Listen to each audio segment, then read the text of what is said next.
Hello, it's Charlie from The Art of Leading Hopefully, and I've just been to such a fantastic evening with a chap called Rob Hoskins talking about his most recent book, From What Is to What If.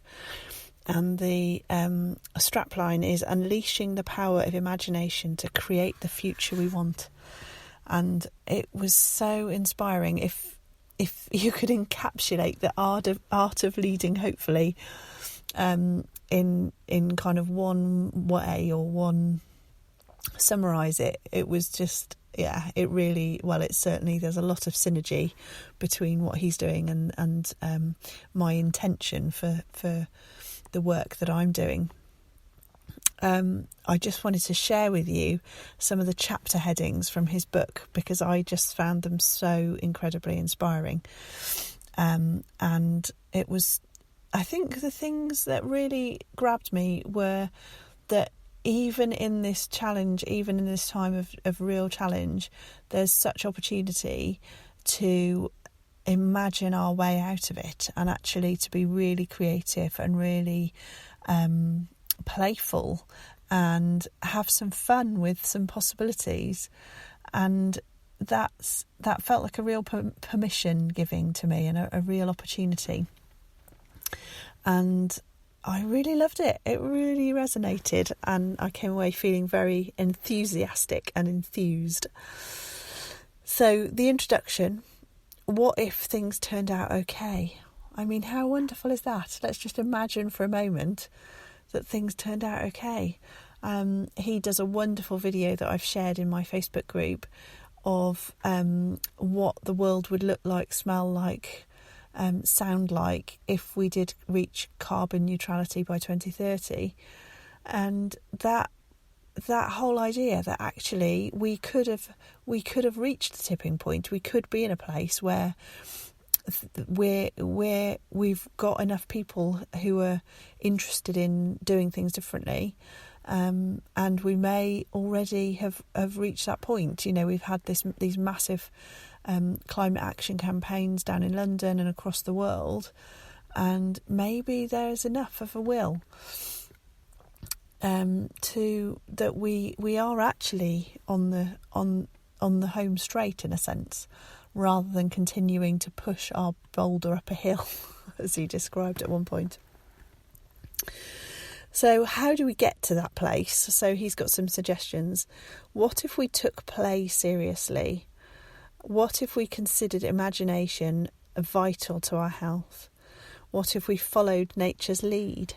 What if we fought back to reclaim our attention? What if school nurtured young imaginations? What if we became better storytellers? What if we started asking better questions? What if our leaders prioritised the cultivation of imagination? And what if all of this came to pass? It's so inspiring to imagine that these things are possible. And for each of these chapters, he gave examples of real life places and people and events where these things are already happening. It's so massively inspiring to hear and to consider.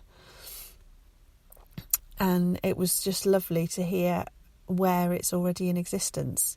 He gave some brilliant examples of schools that are doing things differently, of workplaces, of people that are turning ideas like debt on their head, and it involved printing different notes in a very creative and artistic way, and actually it also involved blowing up a van and then selling bits of the van, or making those bits of the van into art. It was just amazing, as a different way of turning stuff on its head and imagining the world in a different way.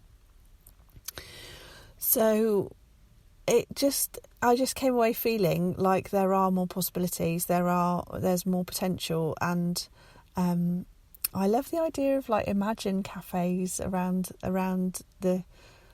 our Stroud district locally, where we just spend some time together imagining what is possible and what could be done and how we could do things differently.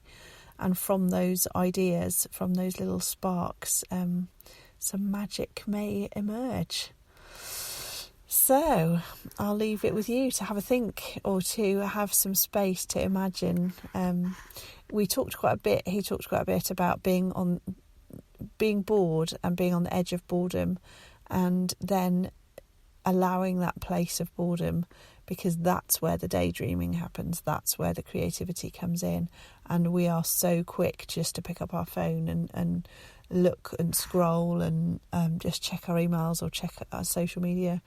And he was saying about how important it is to have that moment of boredom, to really as the frontier of that creativity.